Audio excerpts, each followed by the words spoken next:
Three. All right. So, Hello, this is Tingting and this is Diana here. And today we're going to discuss on being nimble, the importance of being nimble in all aspects of a firm's operation. The question that is given to us today is, in your country, do small business owners face a disadvantage if they lack the research resources that large companies have? Why or why not? yes. So, Tingting, where are you from originally? Originally from China. What about you? I'm from India. We're neighbors. Yeah, that's good. It's great. Okay, so what do you think about small business owners in your country? Do they face a disadvantage if they don't have the right research resources?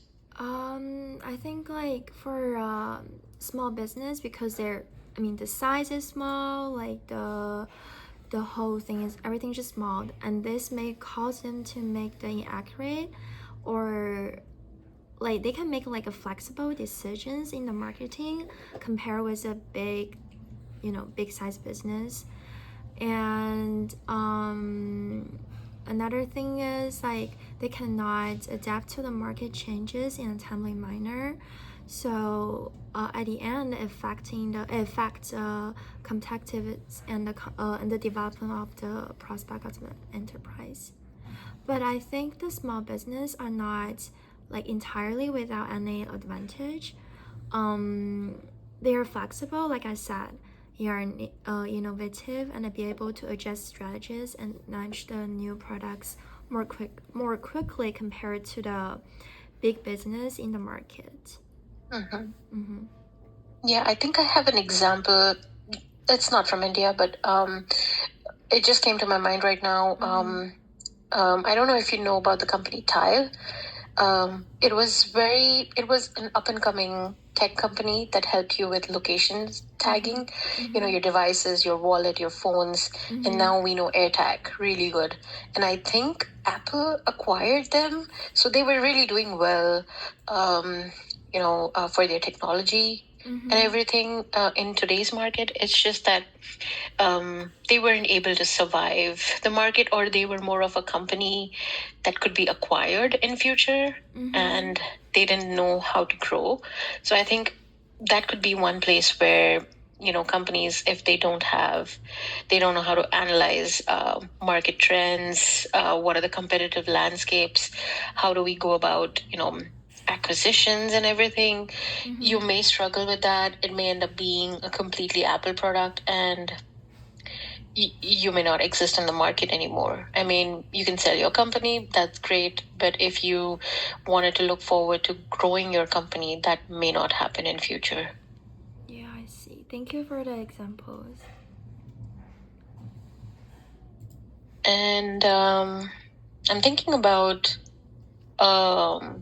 locally in India, we have a lot of small shops that sell grocery stores.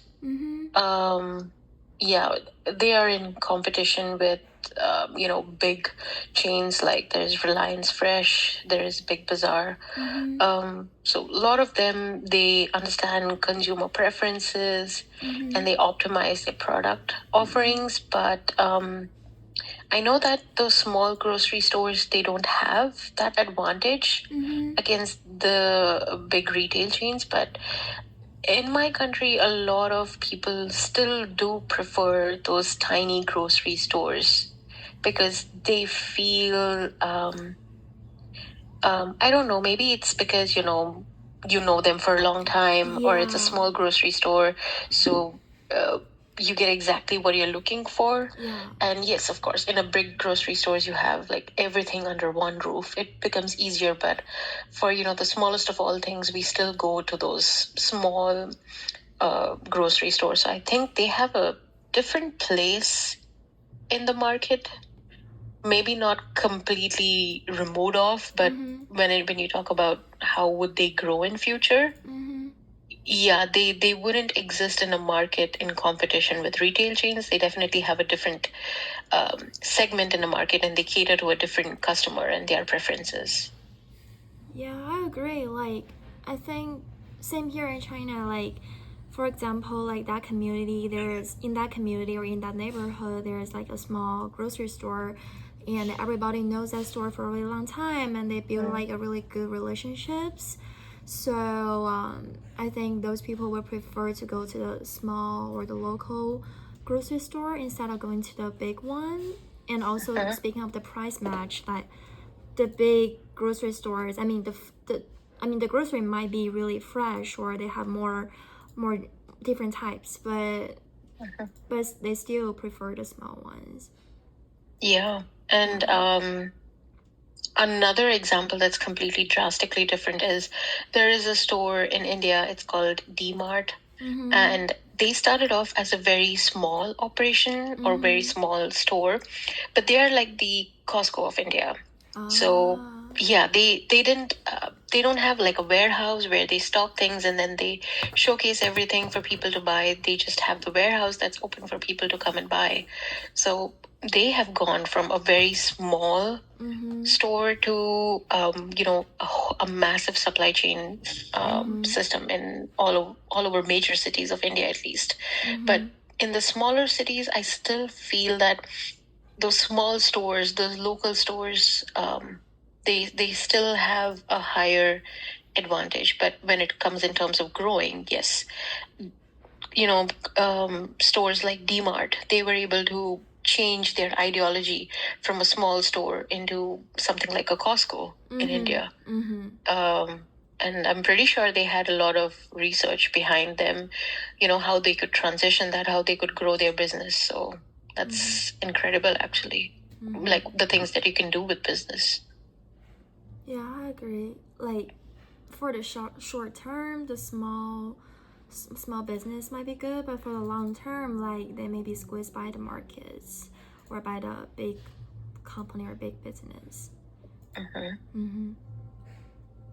Yeah, I think another example that comes to my mind is we have Uber everywhere, but in India there is a competition for Uber. It's called Ola. And they found innovation even in their constraints. So they were a very small company with very limited resources, but they quickly innovated, leveraging existing technology, to offer ride-sharing services. And right now they have a better market share, and they're competing very strongly with Uber in India. Oh, really? So yeah, I think that is a very good example of how they utilize their resources to research and to understand what customers want and how to provide them to that, even despite all the constraints. And they were able to do that. And I really, really like what Ola Cabs have done in India. I see. Yeah, same here. Also, like another, I kind of forgot about like what is that like driver chain called, because I haven't been back for a really long time. But I think it's called a Didi or something. Okay. It's a similar thing. At beginning, like it's like a really small business, but it suddenly grow really fast, and people like it because their price is cheaper than the Uber, and their like service is better than the Uber. Another thing I think, because if you be the part of the employee, your treatment, or I don't say like treatment, but your what is it called, the employees, like the how the company dealing with the employees, like they have the better treatments to them, and they, for example, they earn more money in that company, and that's how it can grow faster, I think. Yeah, I think sometimes, it's just a matter of if you have the resources to do research, can you do those research? And if you don't have, are you like a street smart company? Do you have like a deep local market knowledge, to compete effectively with really big companies that, have the resources to do that? So being nimble allows such companies like Ola Cabs to capitalize on flexibility and adaptability.